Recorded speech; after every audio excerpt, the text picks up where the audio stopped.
ladies and gentlemen, I shall perform for you.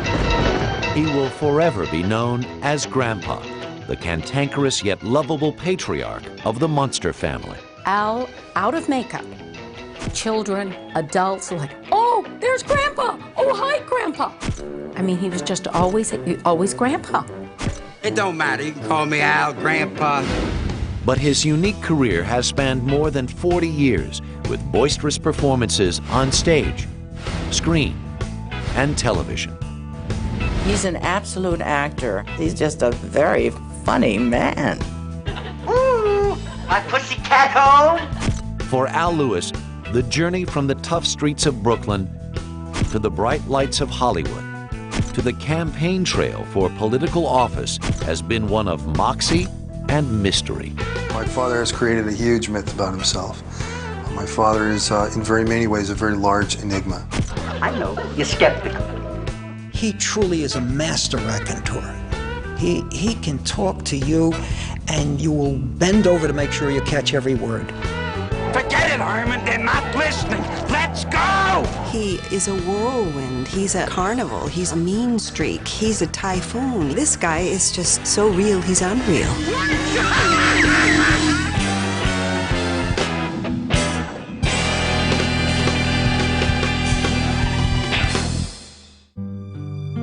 As America entered the 20th century, thousands of immigrants poured through the gates of New York's Ellis Island in search of freedom and prosperity.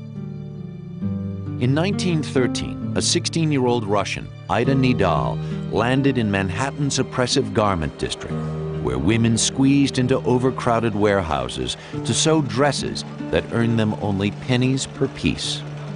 She worked in a sweatshop. The women were working with their heads down. There were Italian and Jewish women in those days, and she worked bent over. The sweat was coming down. She got 5 cents every dress that she finished. She was called a finisher. When Ida met Alexander Meister, a Russian-born sign painter, the two fell in love and married in 1922. The following year, on April 30th, 1923, a son, Albert, was born, and the family settled into Brownsville, a bustling Jewish ghetto in Brooklyn. Over the next few years, Albert's family grew with the addition of 2 brothers, Philip and Henry. But in 1929, the 6-year-old's world was shattered when his father died in a fall from a painter's scaffold. Grieving over their loss and plunged even further into poverty by the Great Depression, the Meisters struggled just to keep food on the table. We had one uncle, and he was fortunate enough to get a job as a baker. I want to tell you, if anybody questions how good day-old bread can be, he would come home, bring that day-old bread home, and 3 families would all share on that day-old bread. That's how things went. That's how hard things were. But Ida was determined that her sons set their sights beyond Brownsville. When chronic ear infections forced Albert to stay home from school, she urged him to keep up with his studies. The curious youngster began to read obsessively, devouring the daily newspapers and frequenting the local library. My mother taught us, you get the most out of yourself. You go higher. The old Yiddish-German expression, Heche, higher. If you accomplished a little, you could accomplish more. As he overcame his sickliness, Al hit a growth spurt and soon took over as man of the house. He was a kid of the neighborhood who basically at 12 walked and talked like a man of 35. He was very solemn. He was studious. Al was what we called the Alte, and that's an expression. It is a Yiddish-German expression meaning the old one. We always viewed him as the old one. The bookish adolescent adopted a brash demeanor, smoking cheap cigars and wearing adult suits. Able to pass himself off as a young man, Al worked odd jobs to help pay the monthly rent of $26. He was charismatic as a young person. Al went out and he broke his rear, and whatever he would earn, he would come in and it would be right on that table. But the teenager's sense of responsibility extended beyond his immediate family. Several years earlier, his mother had joined the Garment Workers Union in their struggle for better working conditions. Inspired by her example, Al too became an activist, fighting back when his neighbors were evicted from their homes. The city marshals, they would throw people out of their apartments when people, of course, couldn't pay their rent. Al would go back to the apartments with his friends and crowbar open the doors and move people back in, literally pick their furniture up off the street and put them back in. More stimulated by the streets than the classroom, the self-taught 16-year-old left high school in his junior year. He sought work wherever he could find it, even as a roustabout under the big top. He would disappear for months on end. He went, so to speak, where his calling was or where work was. He would just go off. Later on, I found out he had gone to work in the circus. Over the next few years, Al took a job as a carnival barker, peddled elixir with a traveling medicine show, and hawked peanuts at Brooklyn's Ebbets Field. By 1942, America had entered the Second World War, and patriotic young men rushed to enlist. Al did his part by signing up with the Merchant Marines. When peace was declared, the 22-year-old returned from his travels and recounted thrilling tales of his ship being torpedoed and nearly drowning at sea. With no clear plans for the future, he took a job at a resort hotel in upstate New York. He was a waiter in the Catskill Mountains in New York, and as tradition, the service staff would put on a play at the end of the summer. Everybody liked it, they applauded, and these are almost his exact words. Once I got that round of applause, I said, this is what I want to do for the rest of my life. Having discovered that his larger-than-life persona made him a natural actor, Al returned to New York, excited to try his hand on the stage. The 26-year-old enrolled in Paul Mann's acting studio and adopted a new name, Al Lewis. He took the name Lewis from a Broadway actor. At that time, everyone was trying to hide from their ethnicity. Meister was a little too ethnic. To pay for the classes he shared with up-and-coming stars like Vic Morrow and Sidney Poitier, the young man took on a variety of jobs, from store detective to plumber's assistant to working with disabled children. But Lewis's enthusiasm for acting was overshadowed by the news that his indomitable mother, Ida, was stricken with cancer. He was devastated when she died in 1950 and became more determined than ever to her high ideals. After several years honing his craft in acting school, Al Lewis pushed his way into the office of director Jose Quintero at New York's premier off-Broadway theater, The Circle in the Square. Jose Quintero's a giant in the theater. He willed himself, my dad, into that role, but chutzpah, moxie, whatever you want to call it, forced him into saying to this giant, I'm as good as anyone. I belong here. Lewis walked out of the theater with the role of Pat McGloin in Eugene O'Neill's The Iceman Cometh, starring Jason Robards Jr. The barroom drama opened in 1956 to outstanding reviews. Al's success stunned everyone, including a childhood friend, Marge Domowitz, who was delighted to discover her former neighbor in New York's hottest show. She had just come back from 2.5 to 3 year stint working for the United Nations overseas. She was wise beyond her years. She was at 21 effectively a world traveler, which is tremendous. Certain that Marge was the woman for him, Lewis demanded her hand in marriage. On their 19th date, Marge agreed, and the two were wed on November 1st. When their son David was born 2 years later, the family settled into an apartment filled with books and literally crawling with pet reptiles, Al's latest hobby. And as his family grew, so did his career. The actor began landing guest spots on such television programs as the United States Steel Hour, The Phil Silvers Show, and Route 66. I don't care what you say. That kid ain't no psycho.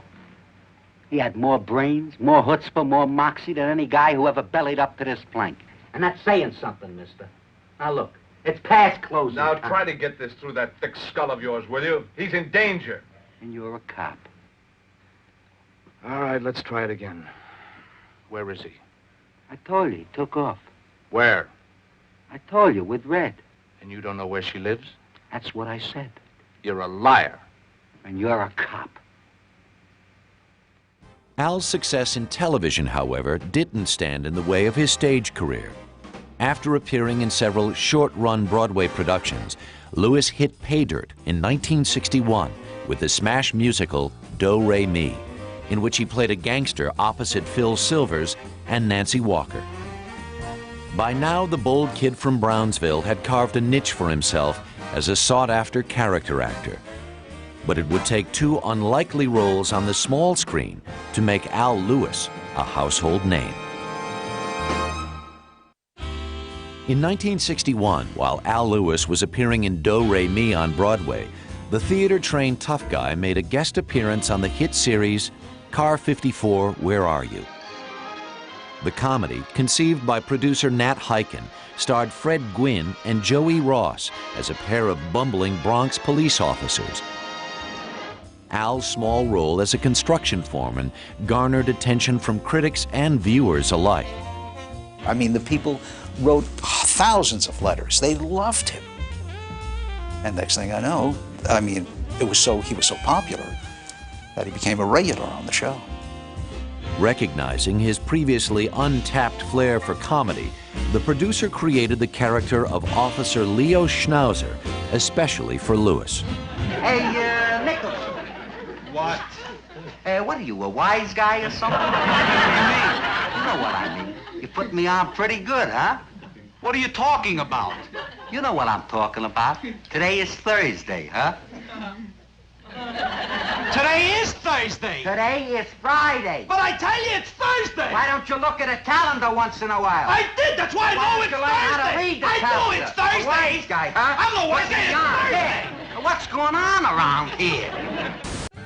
Schnauzer was so popular that before long, Hiken beefed up the role and gave the boisterous cop an equally rambunctious wife, played by Charlotte Rae. The character that Al Lewis played as Leo Schnauzer, he was very broad strokes. He was almost bigger than life, but yet real. He was a little wild, which made it wonderful. Are you happy? Are you happy? You disgraced us again in front of all the neighbors. I disgraced. If you hadn't started with that big mouth of yours. Leo. Look what I'm calling a mouth. That's a burglar alarm with teeth. Leo. You see, with his yelling and his screaming, and all I've been trying to do is say 2 words to him all night. Drop dead! Show me how, please. Quiet, the both of you. We had to be the battling Schnauzers. You know, really rough stuff. We had become very intimately hostile, but not in real life. Off-screen, the streetwise Brooklyn-born actor bonded with his tall, Harvard-trained co-star, Fred Gwynne. Though they came from wildly different backgrounds, the two soon became fast friends. When in 1963, NBC abruptly canceled Car 54, Lewis found himself looking for a job. Al quickly landed a small part in his first motion picture, George Roy Hill's The World of Henry Orient, starring Peter Sellers. But one role wasn't enough to pay the bills, especially since his family had grown to include a second son, Ted, born in 1964. When an offer came to star in a TV comedy called The Munsters, the actor quickly flew to Hollywood and appeared in this rarely seen test. In it, Lewis played Grandpa, the vampire patriarch of a ghoulish household, opposite Car 54 co-star Fred Gwynne as his son-in-law, Herman Munster, Joan Marshall as Herman's vampire wife, Happy Dermott as the wolf boy Eddie, and Beverly Owen as the family's all-American cousin.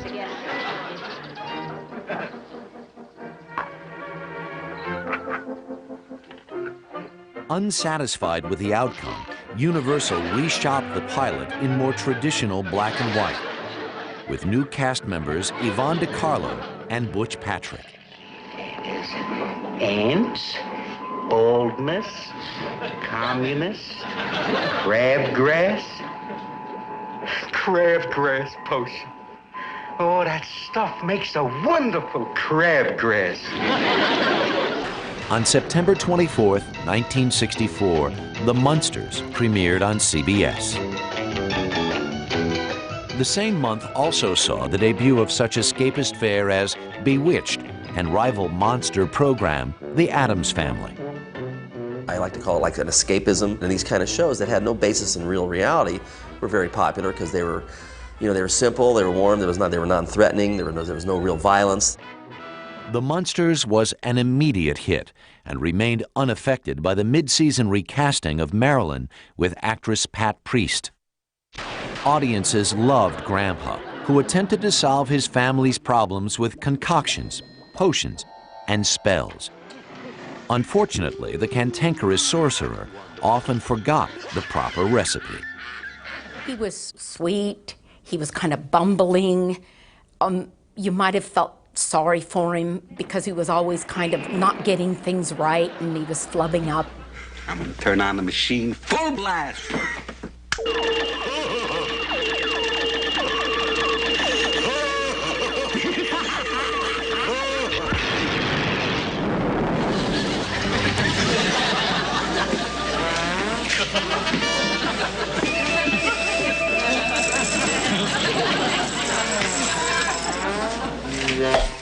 But it was Al's acerbic Brooklyn edge that gave the 378-year-old vampire his bite.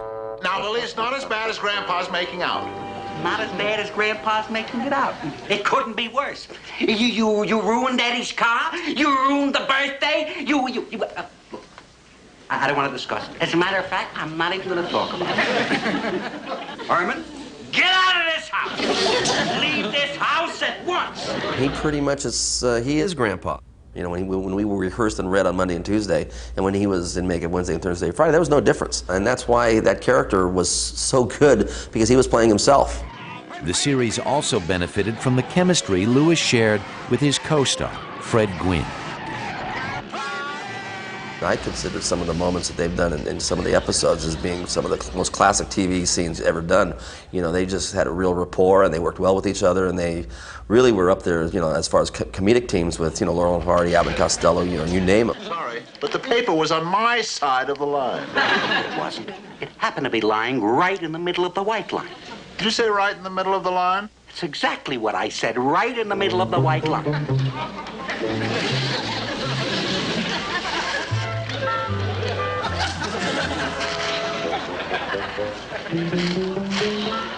The two spent hours together, developing sketches and suggesting creative ideas to the producers, like adding a family pet, a dragon named Spot. Oh, hi, Spot. Well done, please.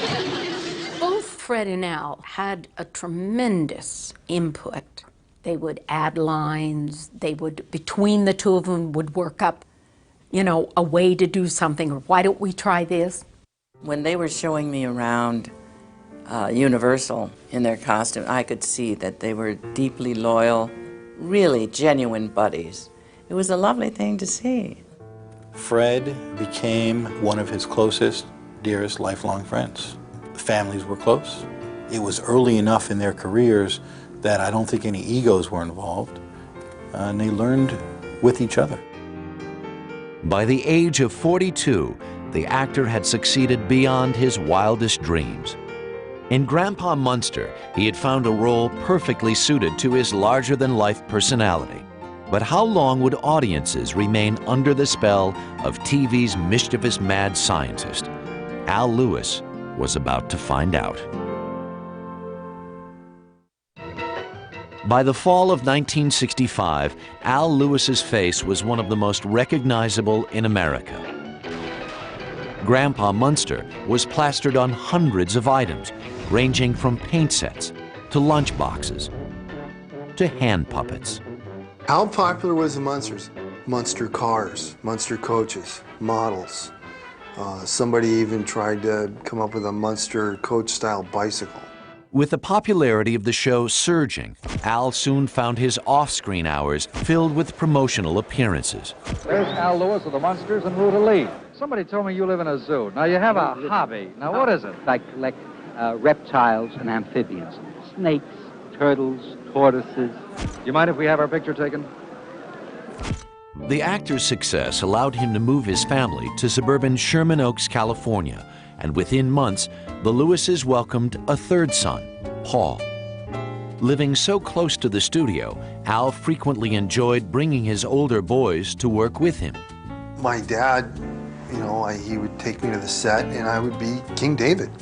I get to sit in a big, tall chair and people bring me stuff all day long. Now, I would recommend every child in America should have that experience. Be king for a day. I loved it. Lewis hit his stride as the hit series continued into its second season and cheerfully endured 14-hour days, which started with 2 hours in the makeup chair. But he became frustrated as the show's writers began recycling old routines and worn-out gags. The show for a while ran on its just the uniqueness and the novelty act that it was. After a while, there's only so many times you can go to the well of these type of jokes that we'd already done twice. In the spring of 1966, CBS decided to cancel the Munsters after only 2 seasons. But before Al was able to hang up his cape, Grandpa was called upon for one more performance. Universal decided to put the creepy family on the big screen in a Technicolor motion picture entitled Munster Go Home. Herman Munster inherits a fortune and a castle full of homicidal relatives. This is the secret of Munster Hall. Call the police. Right. Get the FBI. Will do. Call Scotland Yard. Right now.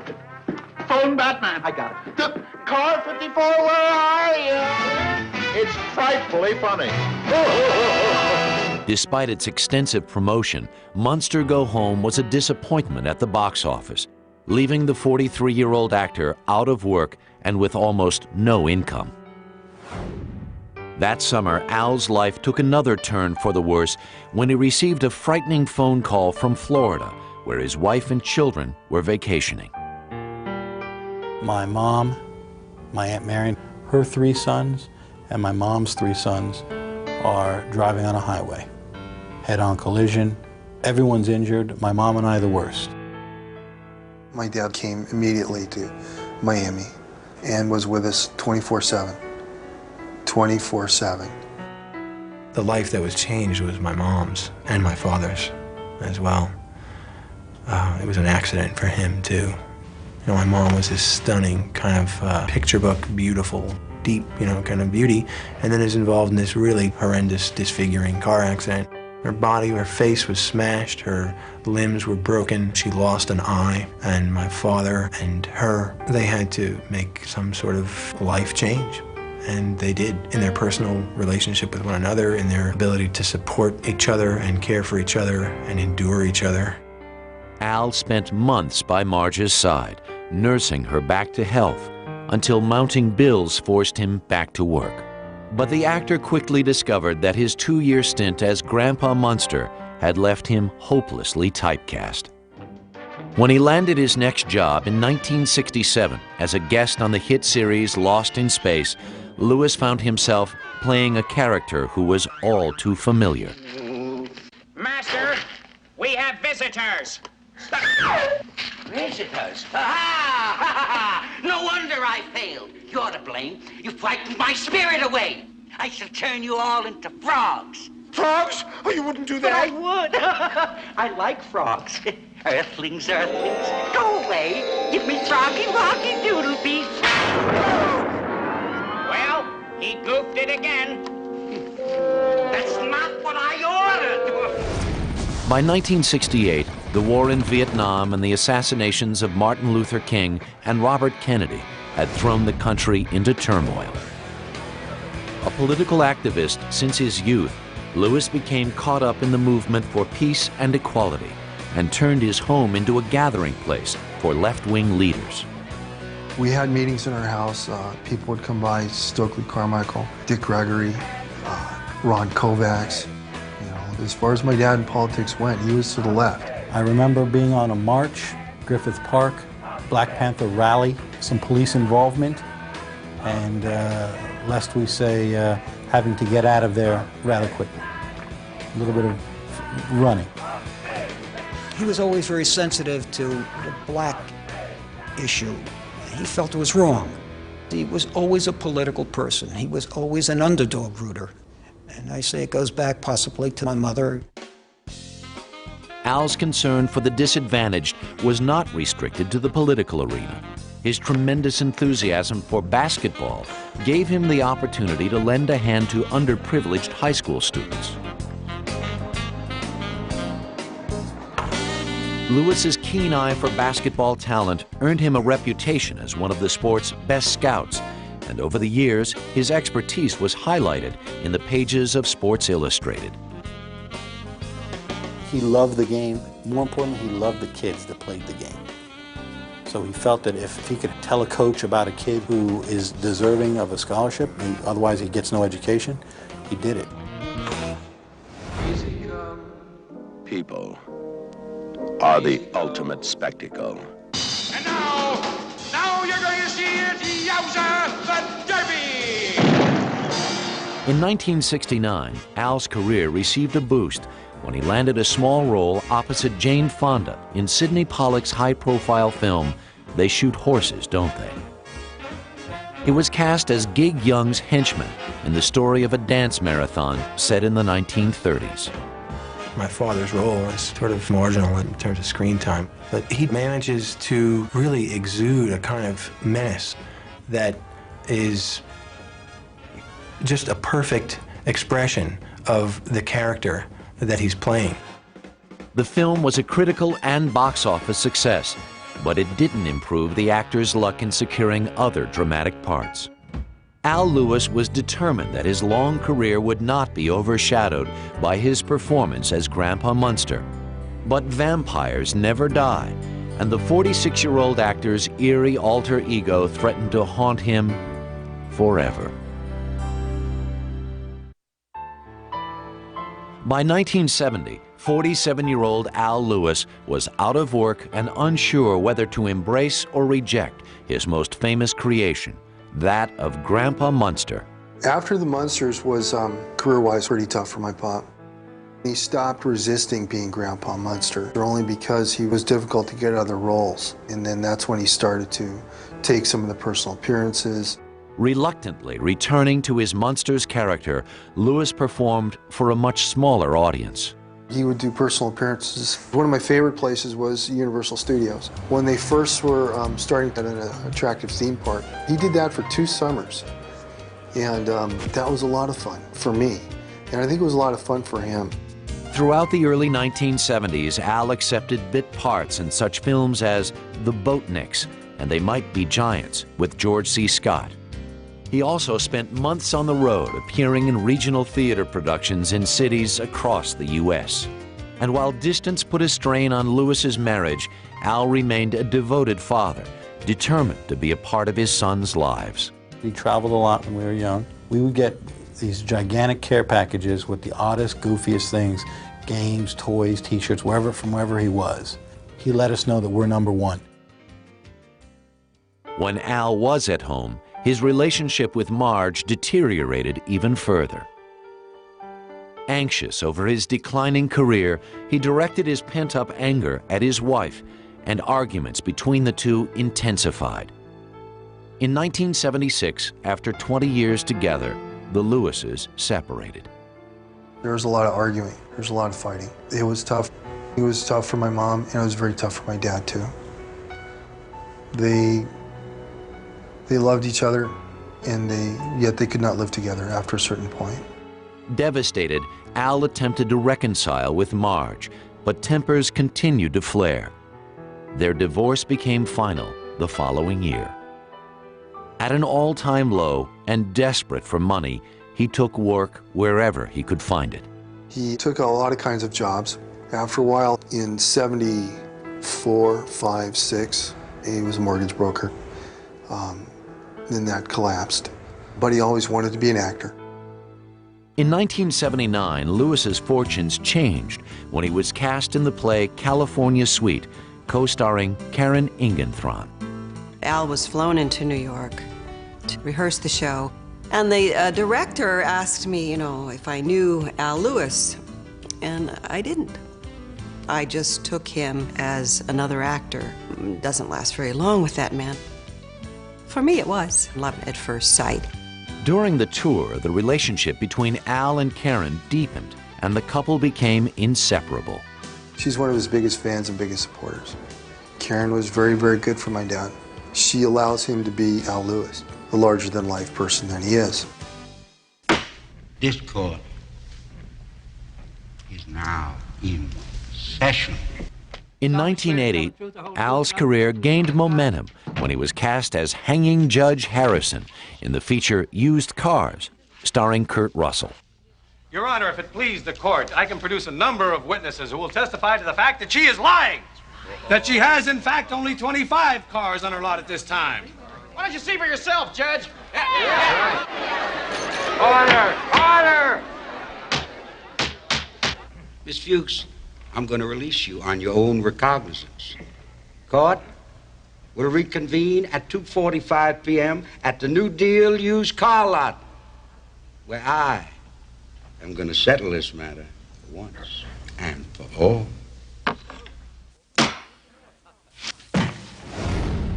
But Lewis was unable to escape the ghosts of his past. The following year, the 58-year-old was asked to reprise his role as Grandpa in the television movie Munster's Revenge. He did not want to go back and do the Munster Revenge because he didn't like the script. They didn't want to rewrite the script, so they gave him a ton of money, and he did it. Re-teamed with Fred Gwynne, Lewis was thrilled to discover their chemistry still worked, though the material paled in comparison to the original show. Grandpa, so which one am I, Estelle or Marie? What difference does it make? He called for both of us. How do I look? No. Are my seams straight? They are. Unfortunately, your legs are crooked. In 1984, Al and Karen returned to New York, and the couple soon decided to make their union official. Al gave me a ring and said that he wanted to be married to me, and that was it. We had a civil service in the courtroom. His arrival in the Big Apple also brought Lewis opportunities that would take his life in a new direction. I was working in the theater, and he was sort of making the rounds, and he met a man who was interested in creating a restaurant, and it was a match.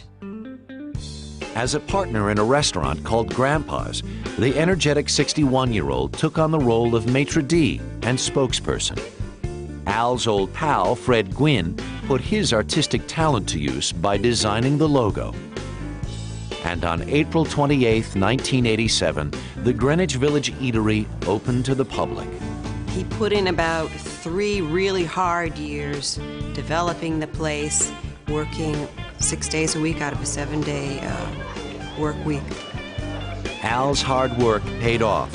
Thousands of visitors from all over the world poured through the doors to meet the brash proprietor, known to them all simply as Grandpa. Grandpa is here. It's all right. How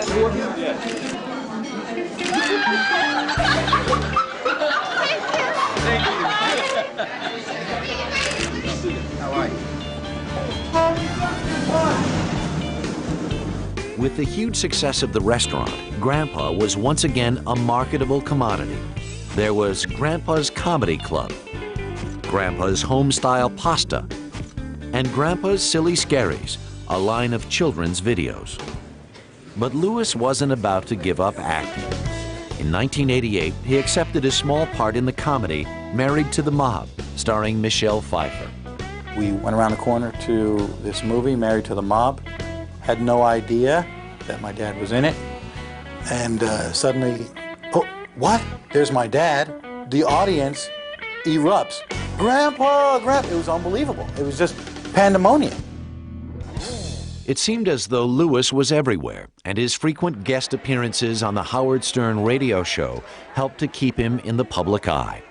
But nothing gained the 64-year-old more attention than his on-air appearance at Stern's FCC protest rally. Because we all have a purpose of being here. And that purpose is to say, the FCC!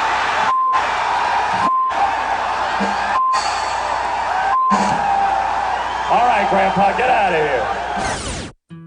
By now, Al's identification with his alter ego, Grandpa Munster, had become a way of life, which unfortunately put a strain on his relationship with Fred Gwynne, who was determined to escape his Munster past. But in 1993, when Gwynne was diagnosed with terminal cancer, the two shared a brief but meaningful reconciliation. The type of cancer that Fred had, pancreatic cancer, like a bullet, fast, very, very tough. A chapter of my dad's life had died. While still mourning the loss of his friend, Al was approached by filmmaker Charles Dumas to star in a short film about racism. The Garden is the profound story of a Holocaust survivor befriending an out-of-work black history professor. He was invited to do it because Charles Dumas knew him and because they both wanted to create this kind of film. People use it for teaching. From time to time it's shown at a festival. It's a very, very special film. I told you, Abel, this is all your fault. My fault. My fault.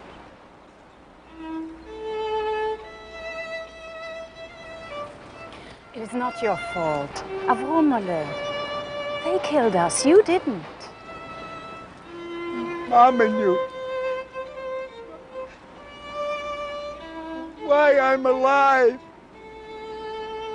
Why? So that you could plant our seed in the new world.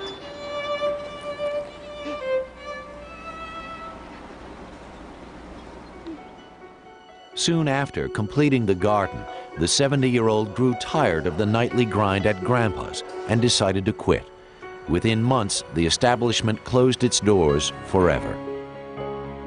He had walked away from the restaurant business, but Al Lewis was about to step into a much bigger arena.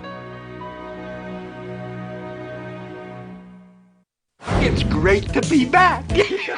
By 1995, the outrageous Al Lewis was one of Gotham's most beloved and approachable characters. Well, to New York, where he lives, he's a very large personality. He knows everybody. Everybody knows him. Cops, store clerks, and people enjoy him. They like to talk to him. But Lewis's popularity reached far beyond his homeland. His notoriety as Grandpa gained him annual invitations to the International Latin American Film Festival in Havana, Cuba, where the actor had become a celebrated guest of honor. He goes because he likes to go and he likes the people. But it's also in part because of his interest in these issues of justice and struggle. And so he brings some medical equipment, you know, packs up suitcases of things that they need because they're in hard times. The busy septuagenarian continued to seek out new challenges. After accepting a cameo spot as his old character Leo Schnauzer in the feature-length remake of Car 54, Where Are You?, Al found another outlet for his creative energies. By the late 1990s, Al's passion for politics inspired him to host his own radio show on the New York listener-supported station WBAI. I'm not a politician, I'm a performer. But I know the politics better than they do. Well, I and a bunch of my friends were listening to his radio show on WBAI. At the time, I had no idea that Al was a lifelong political activist. Looking for a gubernatorial candidate who could earn enough votes to put them on the ballot permanently, the Green Party was drawn to the charismatic former vampire. The Green Party approached him and asked him if he would run for governor. I don't think you could have seen two more stunned people than Al and myself when we played our answering machine 2 or 3 times to see if we were hearing right. On August 18, 1998, Al Lewis announced his candidacy for the governor's seat. Without a campaign fund, he canvassed the state, visiting cities small and large. Before us, everybody here, I don't care what you think of him, owes it to Malcolm X. He would go take trains, buses to Rome, New York, Syracuse, little bars, meet with 15 people, hear what they had to say. It was unbelievable. I mean, the guy's energy level was shot up 1,000%. Now more in the public eye than ever, Lewis gave interview after interview. But when reporters dug into the actor's past, they were unable to verify many of Al's assertions. Born April 30th, 1910. I've been doing this as a performer since 1922. I taught a specialty. I have a degree in education. I also have a degree in child psychology. Dad has a habit, he's made a lifelong habit of telling too many stories that probably couldn't all be true at the same time. He has this kind of, well, creative habit of mythologizing certain aspects of his life, and he blows certain events up out of proportion. At a time when many politicians found themselves on the defensive, the 75-year-old candidate was undaunted by the scrutiny. Although he lost the governorship to George Pataki, Lewis had put the Green Party permanently on the ballot. He did the impossible. On virtually no money, he went up and down the state, doing interview after interview, and he got 52,000 votes. In the fall of 1999, the aspiring politician once again astonished his public when he announced that he would run for U.S. Senate against Hillary Clinton and Rudolph Giuliani. I heard on the news something about that he was going to run opposite Hillary Rodham Clinton for senator. I don't know what this is all about. Is this madness or is it for real? What's going on around here? Throwing his hat into the political ring wasn't difficult for a man who had worn many during his long and varied career. Grandpa Munster had made the boy from Brooklyn a cult celebrity and gave him recognition with baby boomers that few politicians ever achieve. By the year 2000, the Munsters had been on the air continuously since its debut, and a host of merchandise still flooded the markets. He's so well known. Al on Broadway shows. And that doesn't matter. It's how many millions of people he reached doing Grandpa. Well, that's as much as I can do. After a lifetime in the public eye, Al Lewis had never tired of combining show business, politics, and a genuine concern for the people around him. He does have a flair for being the cranky old guy, and he's really not. I mean, he's really a sweet guy. He's rough, man. He is tough. He has that ability to make you feel on the defensive all the time. But he does it in a way where it's love all the way.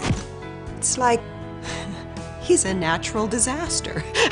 He comes through like a tornado and you're never the same.